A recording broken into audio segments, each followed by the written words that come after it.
ShockwaveSound.com.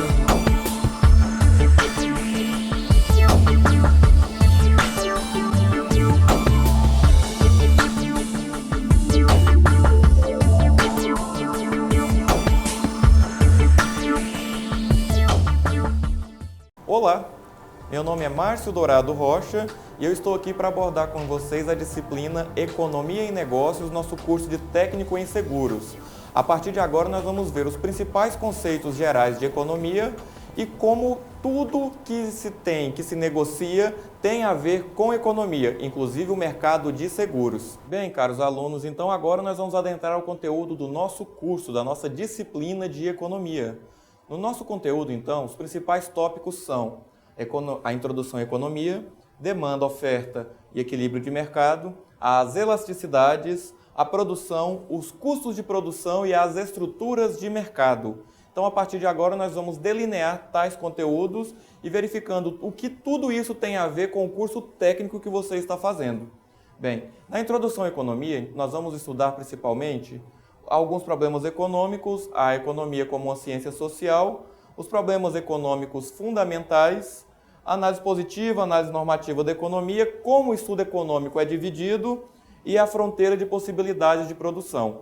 É um conteúdo que aparentemente parece ser muito denso, mas que aos poucos nós vamos desmistificando aquele economês tradicional dos telejornais, aquilo que se vê todo dia e a gente se pergunta, nossa, mas por que no Jornal Nacional, por que no jornal do SBT, onde quer que seja, querem colocar a economia na minha cabeça o tempo inteiro? Então, a partir de agora, nós vamos ver que tudo isso tem muito a ver com o nosso mercado de trabalho, com o nosso ramo, digamos assim, do dia a dia, com o nosso cotidiano. O que tem a ver a economia com o nosso cotidiano? Primeira pergunta que vem à cabeça, o que é inflação? Bem, vocês já devem ter escutado falar, os mais jovens não devem lembrar muito bem do que é essa inflação. Então, só para recapitular, inflação é um processo em que os preços aumentam. Bem, mas o preço de tudo aumenta? Sim, então tudo tem inflação. O problema da inflação é quando esses preços aumentam em uma proporção maior do que uma proporção tolerável. Então, por isso que sempre a inflação tem que ser vigiada. Então, lá na nossa pergunta, por que a expansão da moeda do crédito pode gerar inflação? Pura e simplesmente pelo seguinte, se tem muita moeda e muito crédito, vai ter mais gente comprando. Se tem mais gente comprando o seu produto, qual vai ser a intenção do seu produto? Digamos que você venda lá caneta. Se tem mais gente comprando caneta, a intenção é que o preço da caneta suba, vocês concordam? A partir do momento que o preço da caneta sobe, isso é dado como inflação. Então, a expansão da moeda e do crédito, ela tende a gerar inflação. E nós vamos ver esses conceitos daqui a pouquinho, quando nós formos tratar da questão da economia em si, curva de oferta e demanda. Uma outra pergunta que está lá no nosso material, por que o nordestino possui uma renda per capita muito inferior à do paulista? Um dos conceitos que nós trabalharemos nessa disciplina é o conceito de desenvolvimento econômico. Bem, hoje em dia a gente vê países como a China, alguns outros países aí, Vietnã, alguns países crescendo a taxa de 8, 10, 12% ao ano, e se pergunta, poxa, por que o Brasil não cresce assim, a taxas chinesas? Por que o Brasil não é essa maravilha? Por que o Brasil não se desenvolve? Primeira coisa que eu falo para vocês, o Brasil ele é conhecido como um país desenvolvido? Não, né? Então, o conceito mais moderno para o desenvolvimento do Brasil, para não falar que é um país subdesenvolvido, é um país em desenvolvimento. Bem, o Brasil já cresceu a taxas consideradas hoje taxas chinesas. O Brasil cresceu a 11% ao ano. O crescimento do Brasil ficou conhecido na época como milagre econômico brasileiro. Mas voltando ao assunto, por que então que o Brasil, nessa época, não se tornou um país desenvolvido? Pura e simplesmente porque cresceu e pouca gente se apropriou desse crescimento, dessa riqueza. Então hoje nós vamos aprender a diferenciar o quê? O desenvolvimento econômico do crescimento econômico. Na época em que o Brasil cresceu, essas taxas hoje chamadas de taxas chinesas, chegaram para o ministro da Economia da época, o ministro da Fazenda, o nome dele é Antônio Delfim Neto, e perguntaram, poxa ministro, Mas o país está crescendo e o Brasil, mas o povo continua pobre, a população continua insatisfeita. Por quê? E ele falou uma frase célebre, clássica: primeiro o bolo tem que crescer para depois ser repartido. Então, meus alunos, minhas alunas, eu pergunto, vocês pegaram a migalha desse bolo? Então, a questão que está é o seguinte: desenvolvimento econômico é diferente de crescimento econômico. Crescer não é desenvolver. Daqui a pouquinho, então, nós vamos ver o porquê disso. Onde que mora o crescimento e onde que mora o desenvolvimento econômico.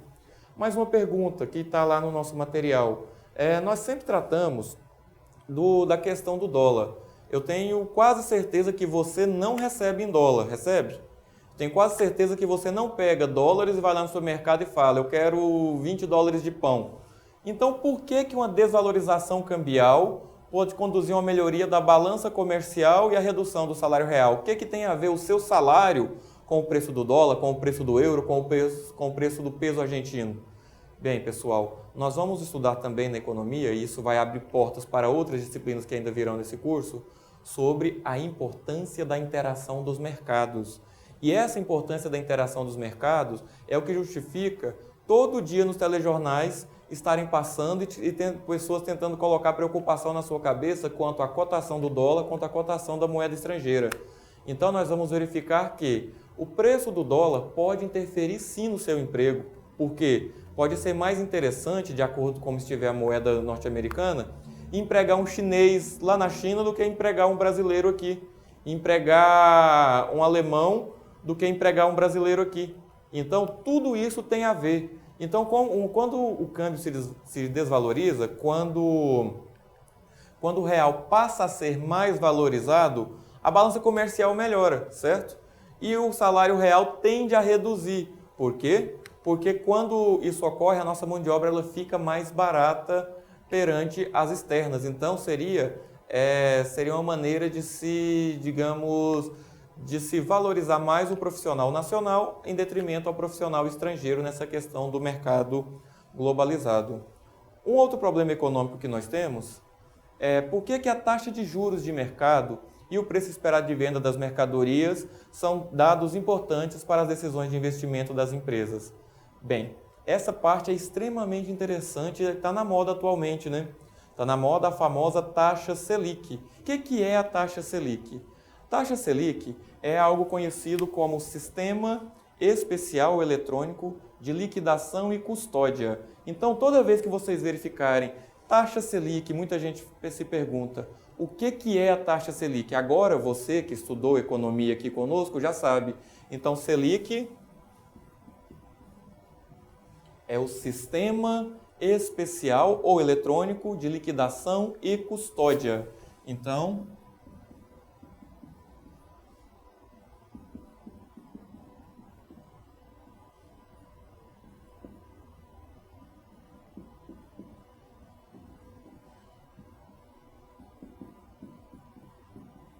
tudo bem, então. Sistema Especial de Liquidação e Custódia. Até aí eu não falei muita coisa do que é essa Selic. Então, é um sistema. E o que esse sistema tem de tão importante que todo dia me falam para me preocupar com a Selic? Todo dia me falam que a Selic é importante para mim, para a minha empresa, para o meu emprego, para o meu curso. Então, o que é importante disso? Bem, a pergunta que nos foi passada ela é estratégica. Essa pergunta aqui é estratégica por quê? Porque a taxa de juros ela é importante para se tomar decisões. Então, o primeiro critério de comparação é taxa Selic é uma taxa pela qual o governo remunera o dinheiro que ele pega emprestado. Então, ela é considerada o investimento mais seguro do mundo. Voltando aqui ao quadro, apagando aqui o conceito que vocês já anotaram, supomos, por exemplo, a taxa Selic ela está a 13,75% ao mês. Então, está aqui 13,7% ao mês. O que tem a ver, então, ela está a 13,7% ao mês? A partir do momento que eu tenho a taxa Selic dada a um percentual, todo investimento ele tem que ser superior à taxa Selic. Por quê? Se eu tenho lá 20 milhões de reais e vou investir em qualquer tipo de negócio, seja um negócio de seguro, seja um negócio de venda, seja um negócio imobiliário, o retorno esperado disso tem que ser acima de 13,7% ao ano. Então, quando se mantém a taxa de juros alta, você faz o quê? O que o governo faz quando toma esse tipo de atitude? Reduz a atividade econômica. Por quê? Porque o empresário, o investidor vai preferir especular em títulos do governo ao gerar empregos e correr riscos, porque o negócio, o empreendimento dele imobiliário, de seguro de vendas, pode não dar certo e a taxa que ele estava lá esperando de 12% ao mês ainda pode ser frustrada. Então é muito mais tranquilo eu, do conforto da minha poltrona, ligar para o gerente do banco e falar: sabe aqueles 20 milhões que eu ia investir no empreendimento? Aqueles 20 milhões então serão investidos em títulos do governo a taxa Selic de 13,7% ao ano. Então, retomando aqui no nosso slide, a taxa de juros de mercado e o preço esperado de venda das mercadorias são importantíssimos para a decisão de investimento, uma vez que a todos os investimentos devem ser remunerados a taxas maiores do que a chamada taxa mínima de atratividade, que é a taxa Selic. Então, para que investir, correr riscos, se a partir do momento em que eu investir e correr esse risco, eu posso não ter aquele retorno esperado relativamente baixo e poderia investir em títulos do governo e não ter nenhum risco. Voltando aqui ao quadro, esses títulos do governo são considerados os investimentos mais seguros que existem. O risco de moratória é considerado mínimo, de acordo com o risco país. Hoje nós temos o grau de investimento. Então, esses títulos do governo são considerados os menos arriscados que existem. Só que tem alguns pequenos detalhes aí também. Por exemplo, qual a taxa equivalente à taxa Selic dos títulos americanos? Os títulos americanos são os mais comercializados no mundo. É de 1% ao ano. Então, pessoal, mostra também que, assim como as empresas, para se investir em empresas, nós temos que ter um nível de confiança nas empresas. Quanto mais confiável o país, também mais barato é a captação de recursos de tais países. E como é que eu faço, então, daqui do conforto do meu lar, estou sobrando um dinheirinho. Como é que eu faço, então, para investir sendo remunerada a taxa Selic? Então, voltando aqui para o slide, como é que eu faço para tomar essa decisão de investimento? Bem, simplesmente, então, você procure o seu gerente de banco, procure na internet algo chamado Tesouro Direto. A partir daí, você pode, do conforto do seu lar, a partir de pequenos valores, ser um investidor em títulos governamentais. Bem, uma outra questão: por que a renda dos agricultores se eleva quando ocorre uma estiagem que reduz a produção? Bem, por que ocorre isso então, essa elevação da renda dos agricultores quando ocorre estiagem que reduz a produção? Nós vamos verificar aqui hoje a questão das curvas de oferta e demanda. Nas curvas de oferta e demanda, nós vamos ver que, na medida que um produto falta no mercado, a tendência do preço do produto é subir. Assim como, na medida que você tem uma superprodução, na medida que tem um produto sobrando no mercado, a tendência do preço do produto é baixar. Então, ocorre meio que na contramão. Se a renda dos agricultores, se a produção cai, tem uma quebra, digamos assim, a renda dos agricultores tende a se elevar. Detalhe, só daqueles que conseguiram produzir nessas condições adversas.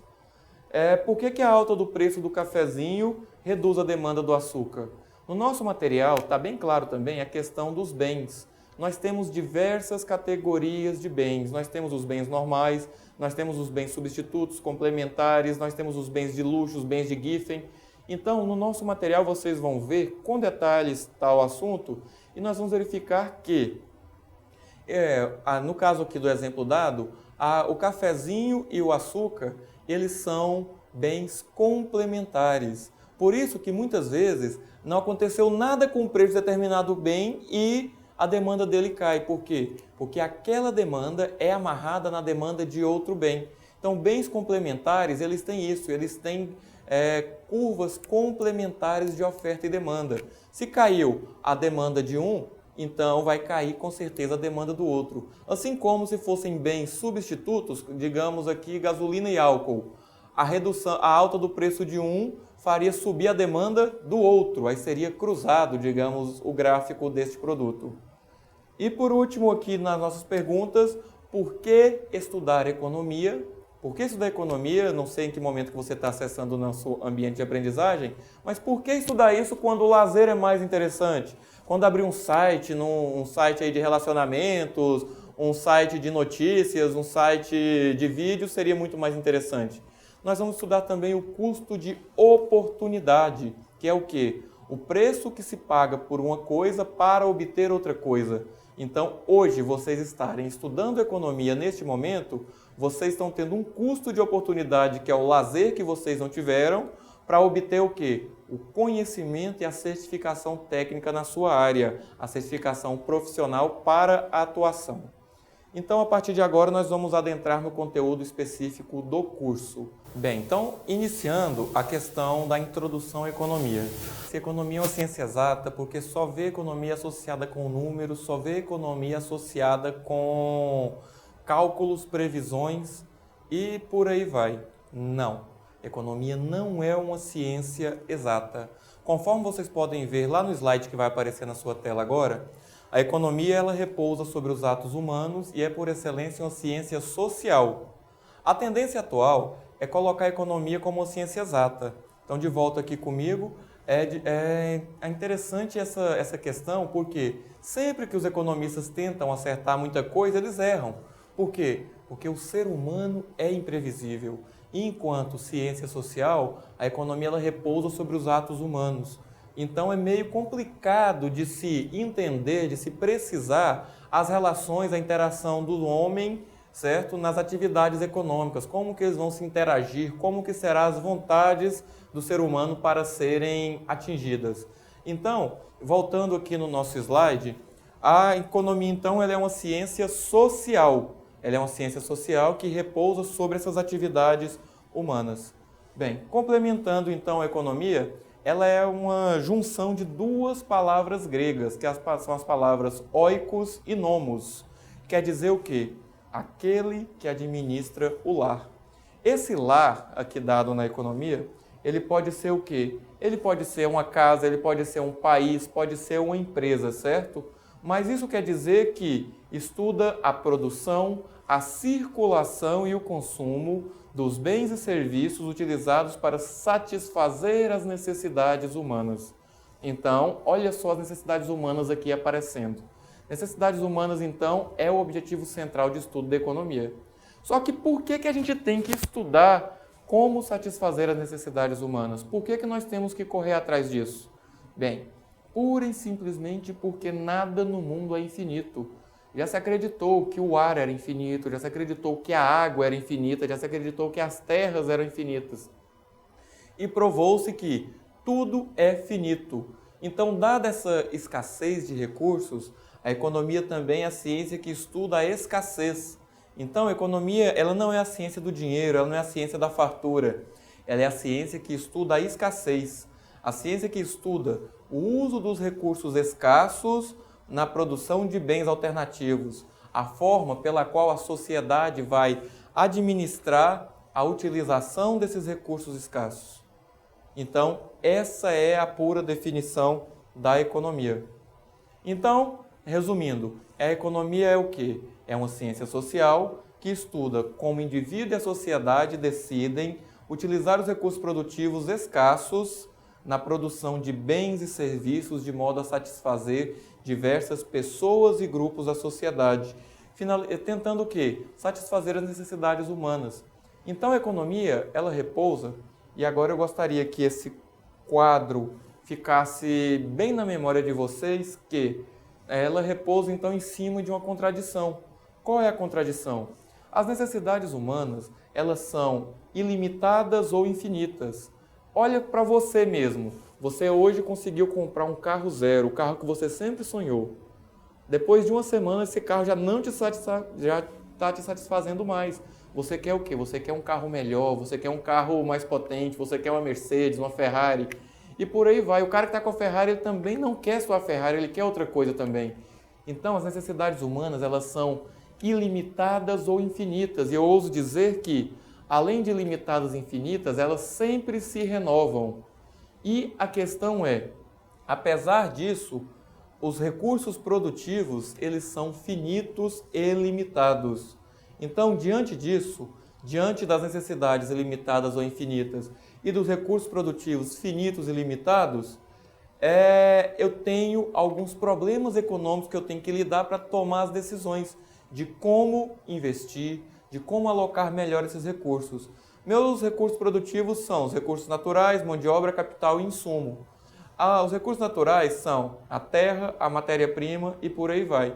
Então, diante disso, eu tenho alguns problemas econômicos.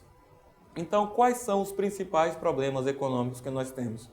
Os 3 problemas econômicos fundamentais, o primeiro já equivale a quase 2, mas é o que e quanto produzir. A sociedade deve produzir mais bens de consumo ou bens de capital? O que são bens de capital? Eu explico. Bens de capital são os bens utilizados para produzir outros bens. Então, os bens se dividem em bens de consumo e bens de capital. Bens de consumo são aqueles utilizados para satisfazer diretamente as necessidades humanas. Então, esses são bens de consumo. Bens de capital são bens que são utilizados para produzir outros bens. Máquinas, equipamentos, veículos de vez em quando, imóveis de produção. Então, esses são os bens de capital. Bens de consumo, então, são carros de passeio, né?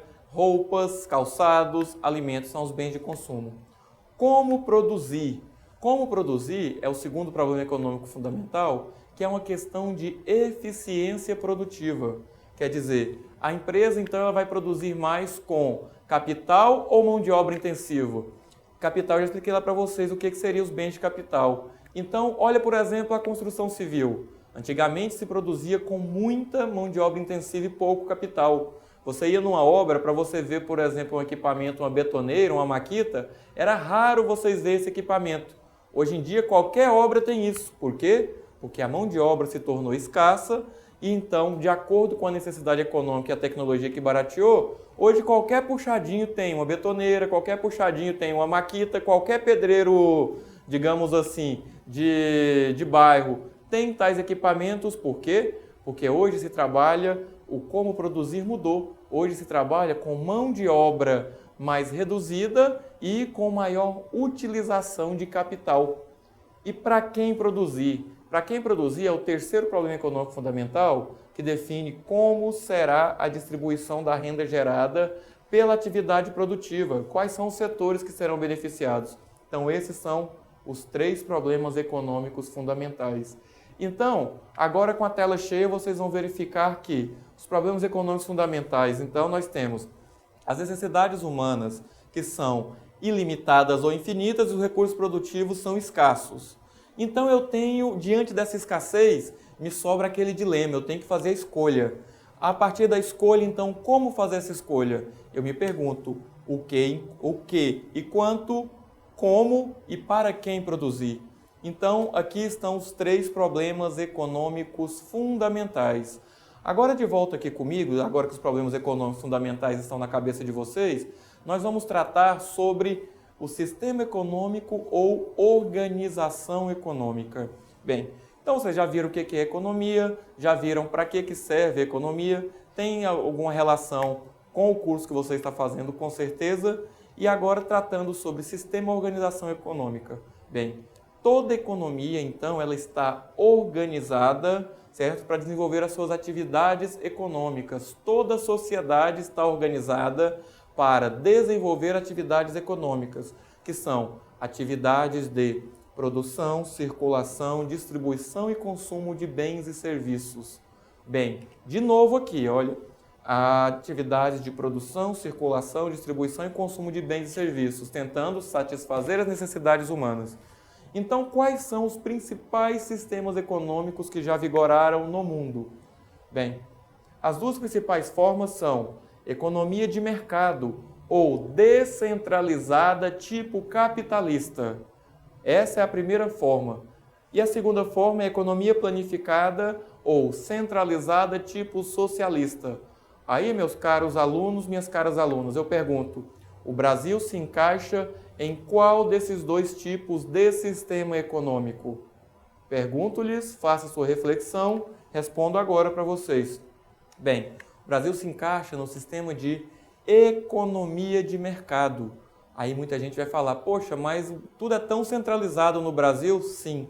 Só que o Brasil se encaixa na economia de mercado da seguinte maneira. A economia de mercado ela também tem duas subdivisões que estão aí na sua tela nesse momento, que é o sistema de concorrência pura, onde não há interferência do governo, e o sistema de concorrência mista, com interferência governamental. Vocês vão arriscar dizer que no Brasil, então, ocorre muito sistema de concorrência mista, não é verdade? Que o governo interfere bastante.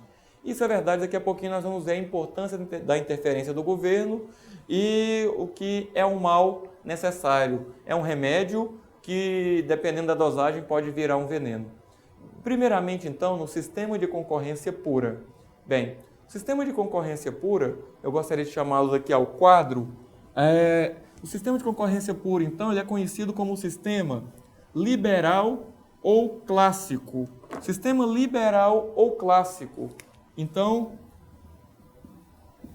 é interessante vocês saberem tais conceitos, porque volta e meia eles caem em provas, em concursos, eles são temas recorrentes na política, na hora de se votar nas eleições.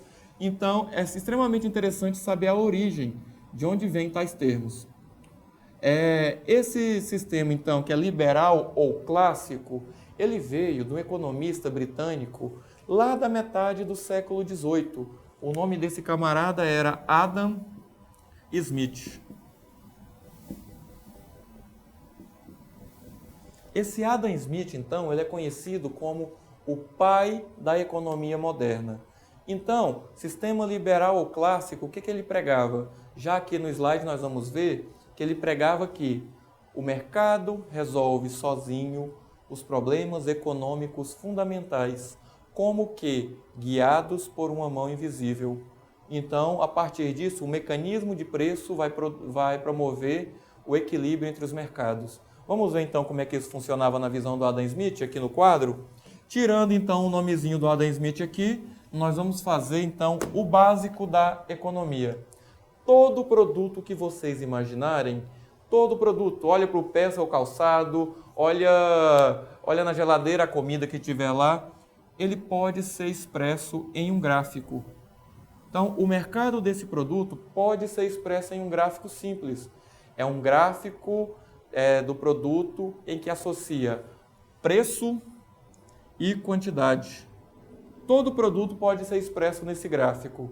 E o que ocorre, então? Pela função básica que nós temos, pela relação básica entre demanda e oferta, vocês concordam comigo que o produto qualquer que vocês imaginaram, na medida que o preço desse produto sobe, a tendência a se consumir menos?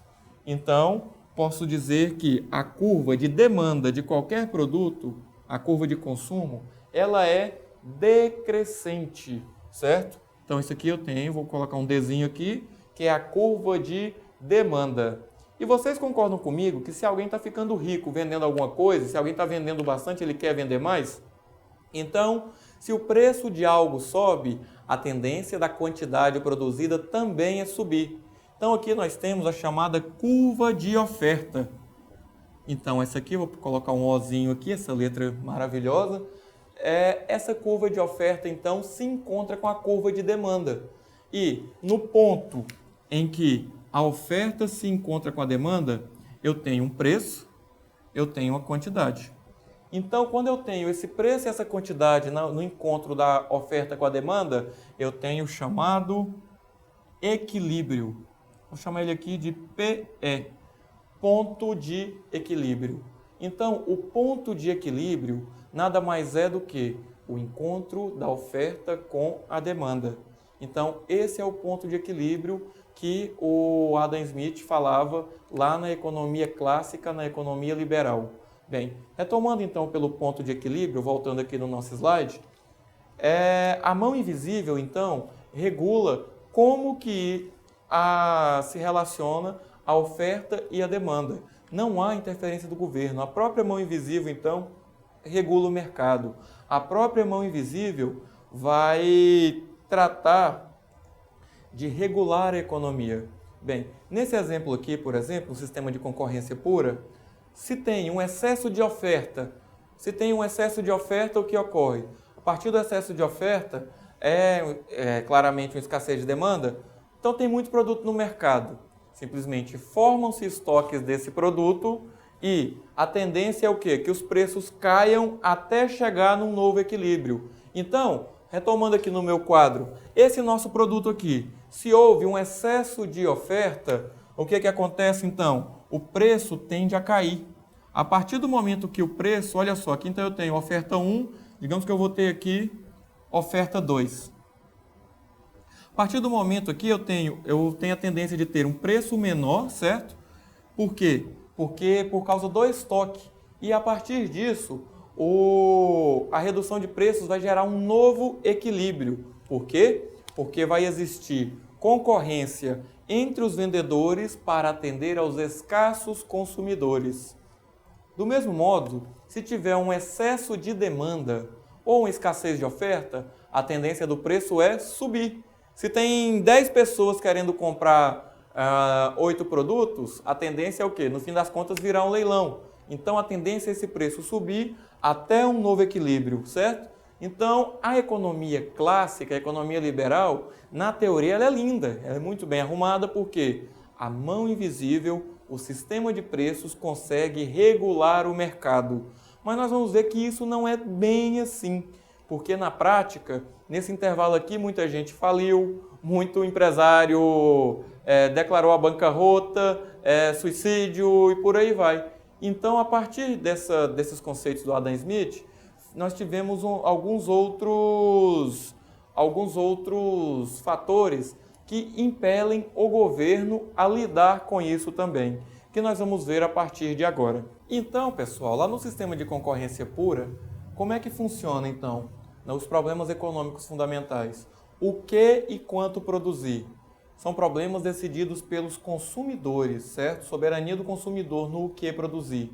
O quanto produzir? O encontro lá que nós vimos no quadro há pouco da oferta com a demanda, certo?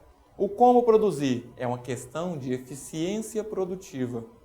E seria decidido no âmbito das empresas. As empresas que vão decidir se vai produzir com mais mão de obra, se vai produzir com mais máquinas e equipamentos e por aí vai.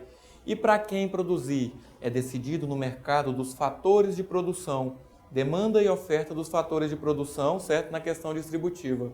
Só que aí tivemos problemas com isso.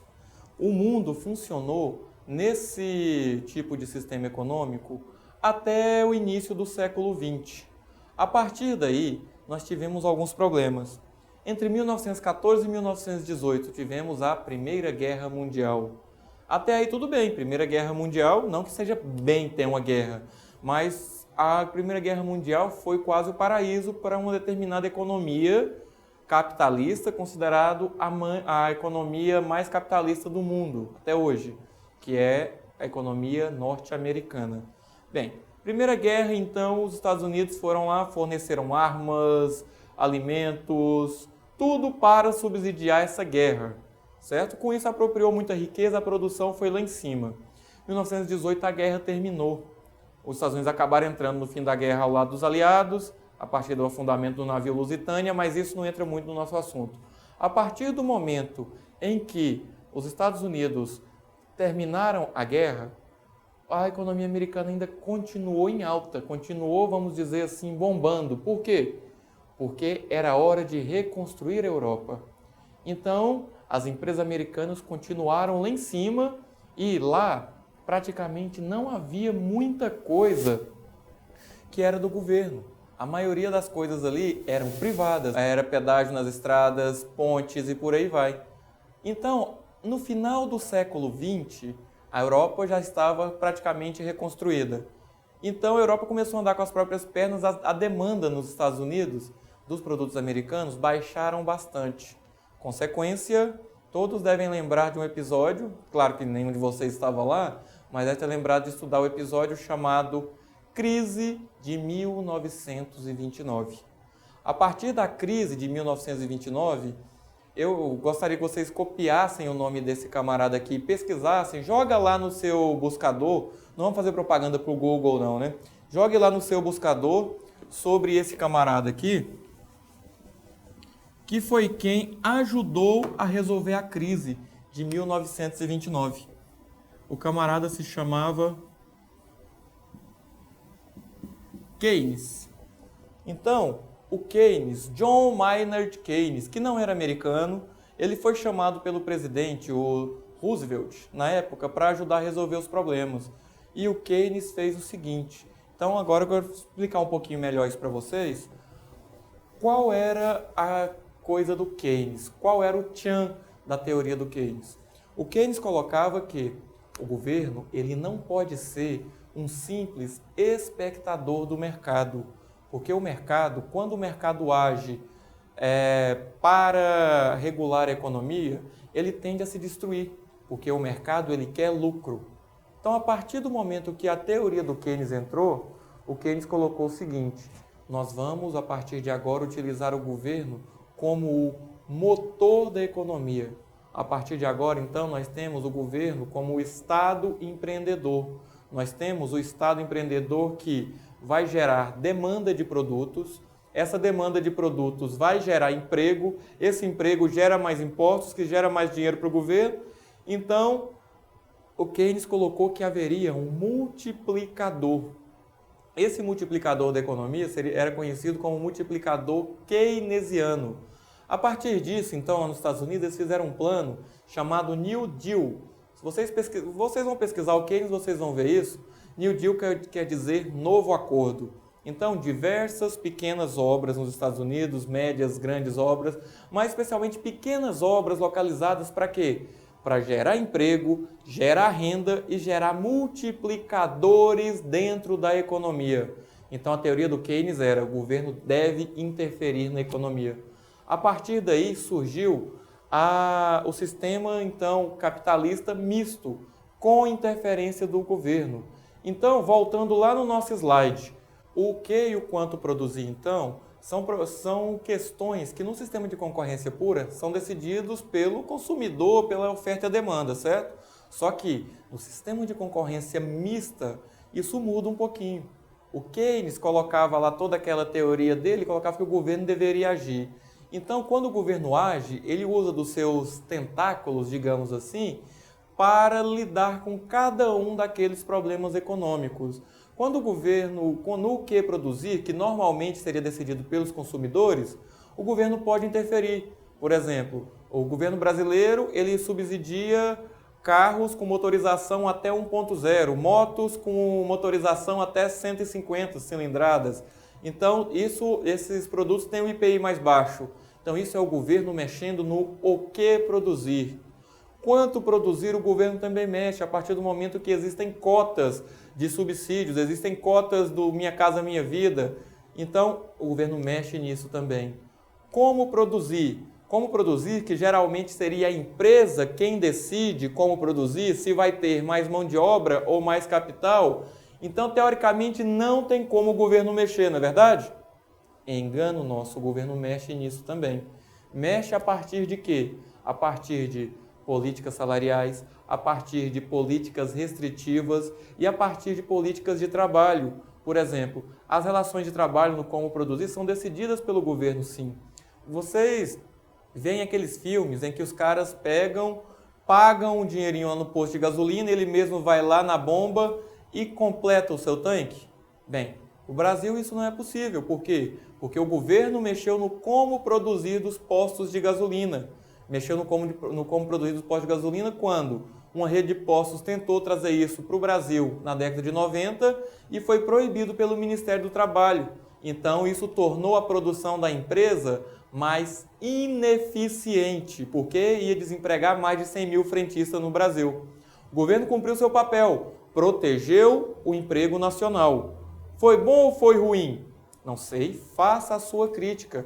Pode ser que sua gasolina hoje estaria mais barata se não tivesse o frentista lá. Mas pode ser também que aquele frentista que não ficou desempregado naquela época é quem hoje está consumindo do seu produto, é quem hoje está... É o seu vizinho que não te perturba, que o filho não virou trombadinha porque tinha um emprego. Então, tudo tem que se colocar nessa balança. Pode ser também que o posto que teria o frentista automático lá não repassasse coisa nenhuma isso para o preço do produto e você continuasse pagando caro na gasolina do mesmo jeito também. Então, assim, a atuação do governo é algo que vem, é como se fosse um tempero. É bom? É, até certo ponto. Então, o tempero vai do gosto do cozinheiro e de quem está consumindo. Então, faça a sua crítica em cima, por exemplo, desse caso aí da bomba de gasolina. E por último, para quem produzir, que é decidido no mercado de fatores de produção, onde o governo mexe também. Ele mexe no para quem produzir quando ele coloca, por exemplo, no mercado imobiliário lá para o Minha Casa Minha Dívida, ou Minha Vida, né? Quando ele coloca lá no Minha Casa Minha Dívida que quem ganha até 3 salários mínimos terá um subsídio de X, até 5 salários mínimos terá um subsídio de Y. Então isso você mexe no quê? No para quem produzir. A produção passa a ter focos específicos, de acordo com incentivos governamentais.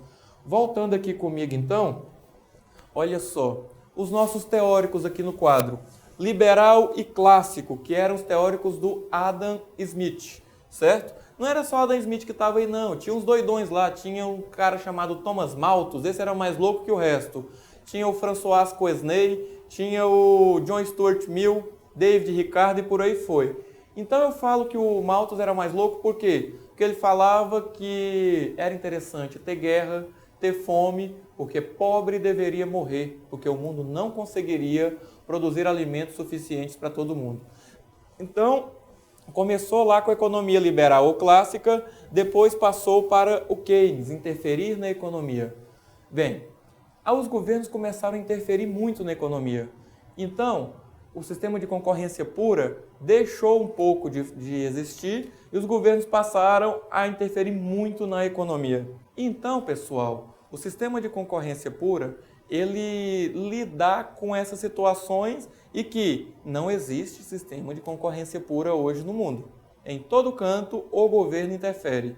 Só que, a partir do momento em que o governo interfere, existem algumas nuances aí, alguns detalhes que são extremamente interessantes de se observar, que é o quê?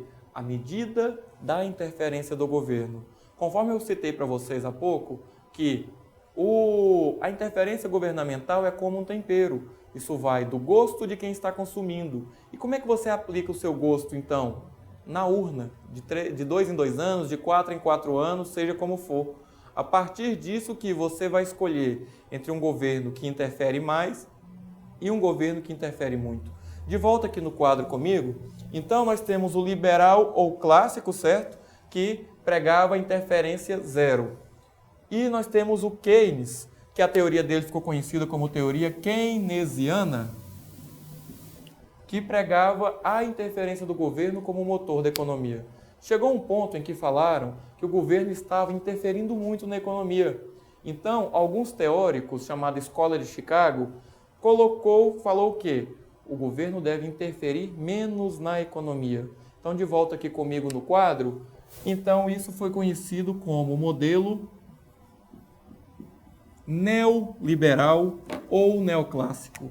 Então, este modelo aqui, neoliberal ou neoclássico, é o que? Ele é pós-keynesiano, certo?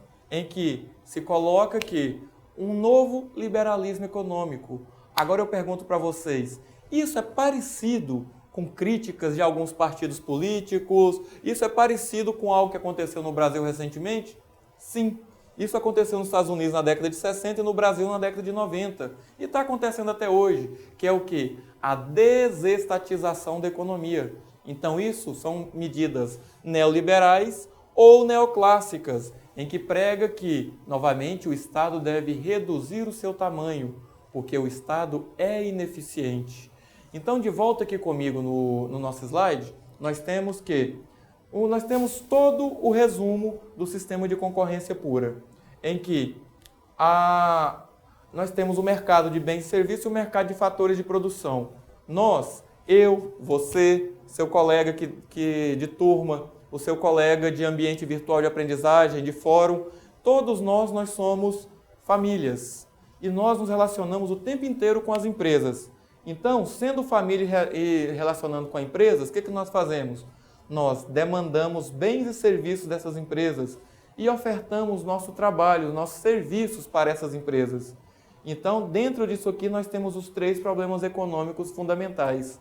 Nessa tela aqui, nesse slide aqui, então, nós temos o resumo da questão do sistema de concorrência pura e os problemas econômicos fundamentais que nós vamos ensaiar novamente agora, que é o que e quanto produzir, como produzir e para quem produzir. E aí, alguns problemas do sistema de concorrência pura, então, que eu estou passando agora, que ele simplifica muito a realidade, os preços podem variar por outros fatores, certo? Que estão aí. E o mercado sozinho, ele não promove a perfeita alocação dos recursos. Por quê? Porque em determinadas coisas tem que ter o setor público mesmo para ajudar a regular esses mercados, para promover infraestrutura, para distribuir renda. Então, isso justifica a atuação do governo em certo ponto, certo? Então, essas críticas justificam isso na intenção de complementar a iniciativa privada e regular alguns mercados. Alguns mercados existem em sistema próximo da concorrência pura, por exemplo, hortifruti granjeiro. É moda, por exemplo, você ir em determinada época do ano e ver o preço do tomate caríssimo, sei lá, R$8, R$10, R$15 o quilo, dependendo da região onde você mora. E no passado 3 meses estava o tomate a 70 centavos o quilo, não é isso? Então isso é o quê? O sistema de concorrência pura funcionando no curto prazo.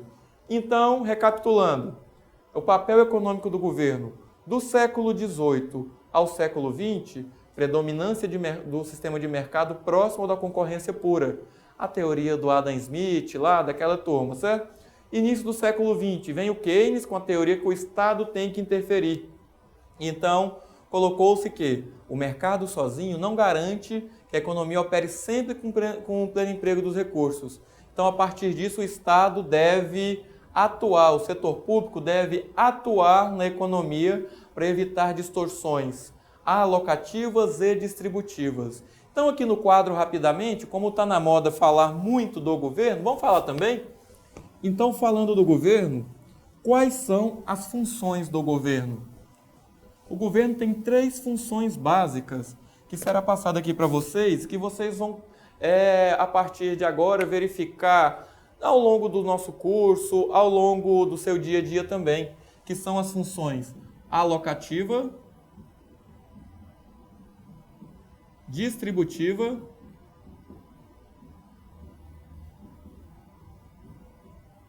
e estabilizadora.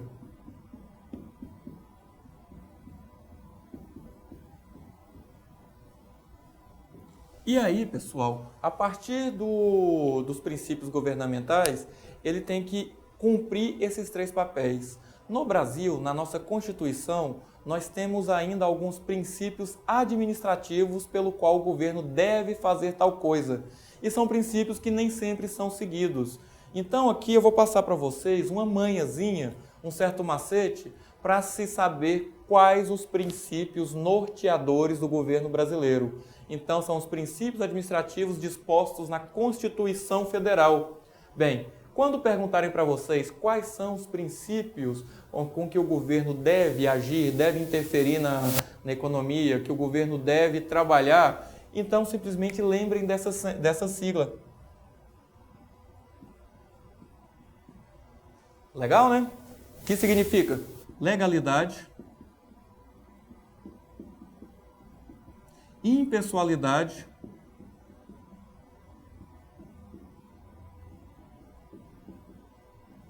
princípio da moralidade, publicidade,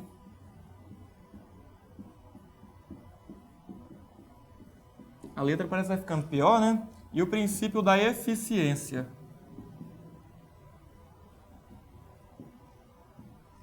Por que eu coloquei isso aqui para vocês? Então, deixa eu destacar aqui que são os princípios administrativos norteadores do governo, que é a partir desses princípios que o governo faz a interferência na economia.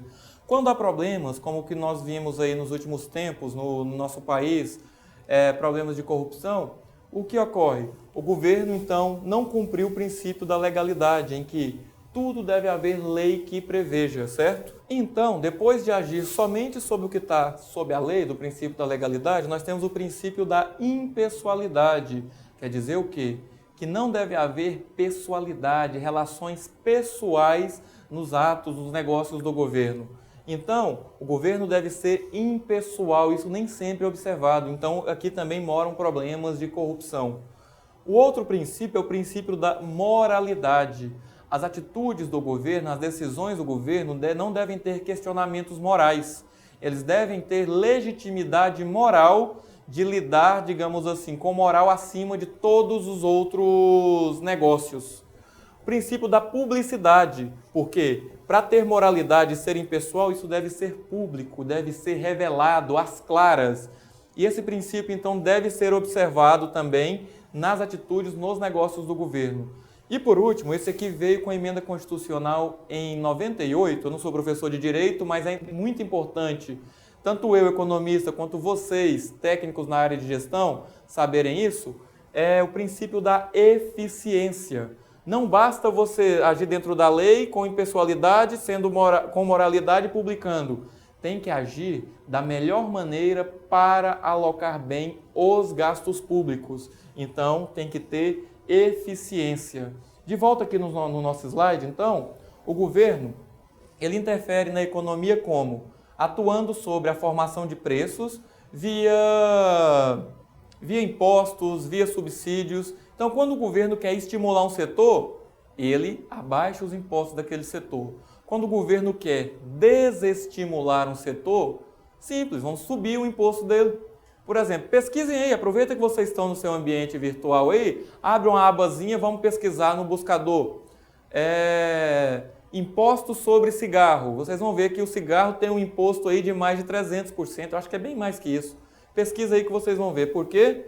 Porque o governo ele quer atuar sobre a formação desses preços. Atuando sobre a formação dos preços, o governo vai desincentivar ou incentivar o consumo. Por que desincentivar o consumo do cigarro? Simplesmente para não sobrecarregar o SUS. E assim, com o tanto de imposto que tem no cigarro, eu ainda acho barato. Nada contra quem fuma não, mas a questão do custo e do benefício. Retomando, o governo também, ele complementa a iniciativa privada, via oferecendo infraestrutura e por aí vai. Fornecendo serviços públicos também, que não são vendidos no mercado, e também comprando do setor privado. Tudo isso dentro, voltando aqui no quadro, dos princípios do LIMPE: legalidade, impessoalidade, moralidade, publicidade e eficiência. Então, meus caros alunos, após verificar sobre essa questão dos sistemas de mercado, nós não vamos nem abordar muito outros assuntos sobre outros tipos de sistema, porque os outros sistemas estão em desuso. Quem quiser se aprofundar um pouquinho, pode pesquisar sobre como foi o socialismo, que foi o outro principal sistema que existiu. Vamos entrar agora na questão da divisão do estudo da economia. Bem, a divisão do estudo da economia, então, a primeira divisão, grande divisão que existe, é a divisão entre micro e macroeconomia. Bem, microeconomia é o ramo da teoria econômica que estuda o comportamento dos mercados, do produto ou grupo de produtos. Então, é o comportamento dos compradores e vendedores. Lembra do gráfico que eu fiz para vocês há pouco? Aquele gráfico, então, é objeto do estudo microeconômico, relação entre compradores e vendedores. Estuda o comportamento dos consumidores e produtores e o mercado no qual se interagem, determinando preços, quantidades, equilíbrio. Por exemplo, evolução dos preços do café, evolução dos preços dos seguros, evolução dos preços das mercadorias, da mercadoria X à mercadoria Y. Então, isso é o estudo da microeconomia. E aí agora que vem a confusão, porque a macroeconomia, ela é o ramo da teoria que estuda o funcionamento da economia como um todo. Quer dizer o quê? Estuda os grandes agregados econômicos, que são produto interno bruto, emprego, inflação, riqueza. Então, isso é um estudo da macroeconomia, certo? Volume de produção, nível de preço e por aí vai. E aí, onde é que mora a confusão disso? Simplesmente que os alunos tendem a colocar micro e macroeconomia com a noção geográfica e não tem nada a ver com a noção geográfica. Microeconomia são mercados, são produtos. Macroeconomia são agregados, são variáveis agregadas. Inflação, PIB, por aí vai. Então, olha só, mercado mundial de soja. Geralmente em sala de aula a gente fala isso, todo mundo fala, é macroeconomia porque ele é mundial. Não, é um mercado, é uma relação entre produtores e vendedores. Sendo a relação entre produtores e vendedores, é um ramo de estudo da microeconomia, certo?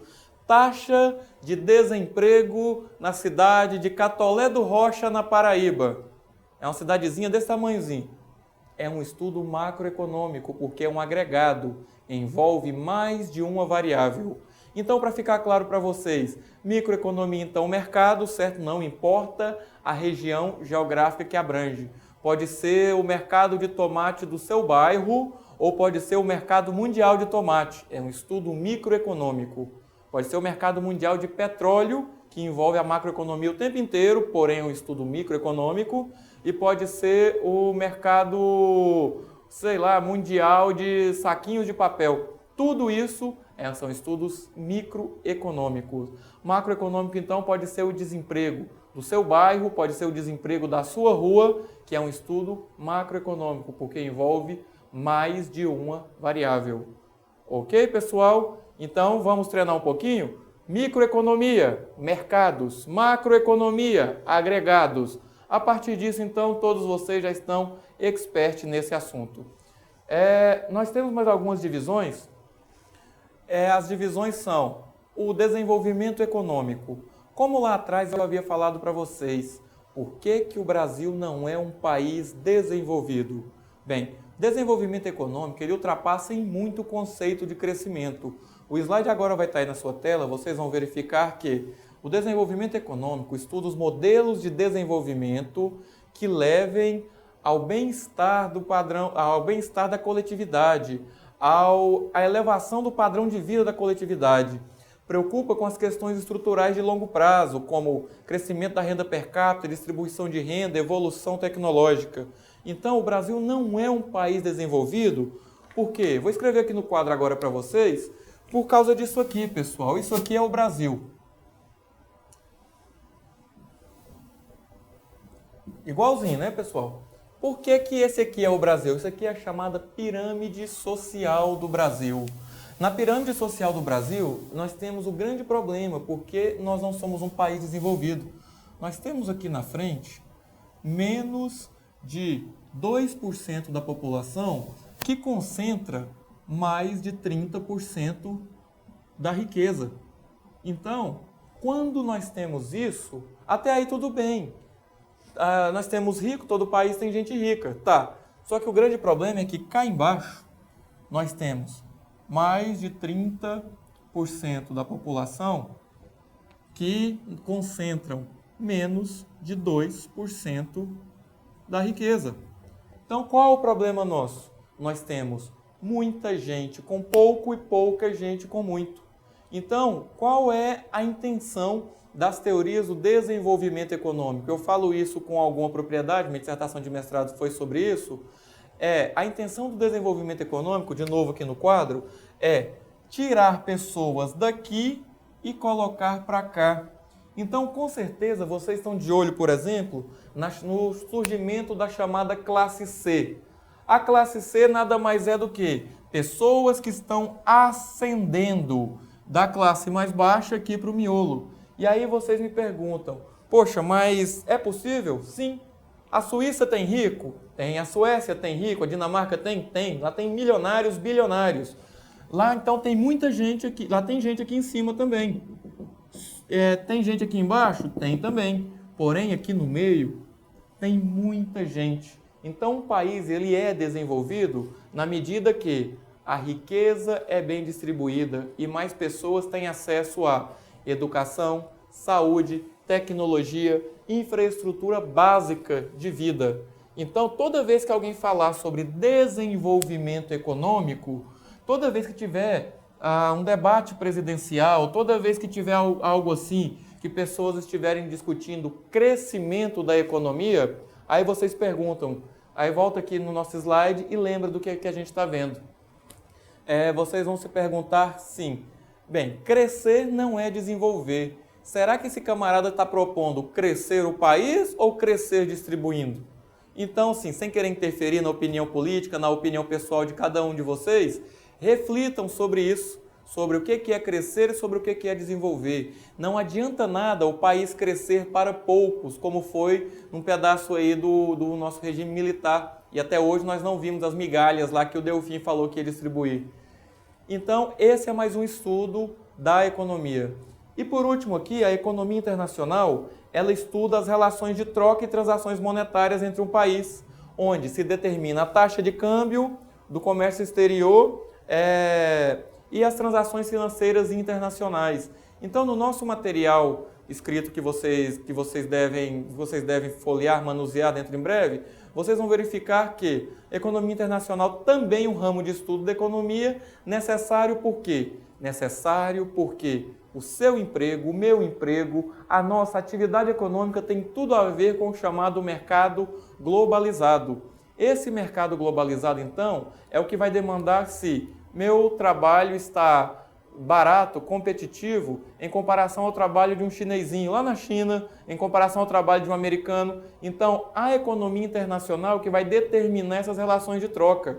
Será que o meu produto, o produto que eu ofereço aqui no Brasil, ele é um produto competitivo?